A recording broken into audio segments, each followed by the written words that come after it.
Sitohitaji kubishana na shabiki yoyote wa zamani wa soka kitu chochote kuhusiana soka la kizamani. Hatakiwi kunieleza mtu lilikuwaje. Sijui kuna wachezaji bora zaidi walikuwepo, kwa sababu Messi pekee inatosha kunionyesha na kunielezea soka ni kitu gani. Soka analocheza Messi basi ndio soka pekee jepesi duniani.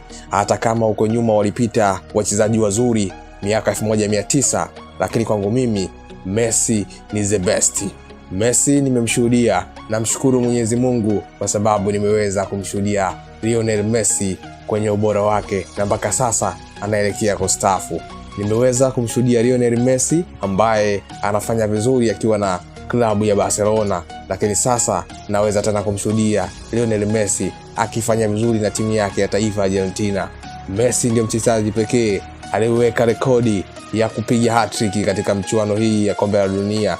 Mpaka sasa michuano hii mipya 2026 katika kombe la dunia ambao linaloendelea hivi karibuni, lakini pia Messi ametimiza yale mabao 16, huku akiwa na bao moja tu mkononi aweze kutimiza rekodi mpya ya kuwa mfungaji bora wa muda wote. Lakini Lionel Messi huyo ameweza kucheza mchezo wake wa 200 siku ya leo, lakini pia mchezo huo wa 200 sio kizembe, huku akiwa na mabao mengi, mabao takribani 118 katika timu yake ya taifa ya Argentina. Unaponiambia Messi ni mchezaji wa kawaida, utakuwa umemkosea sana Lionel Messi, the greatest of all time. Lionel Messi ni mchezaji tosha kuelezea nini maana ya soka. Anafanya mashabiki wa soka tu enjoy soka zaidi ya music, zaidi ya dance, zaidi ya comedy.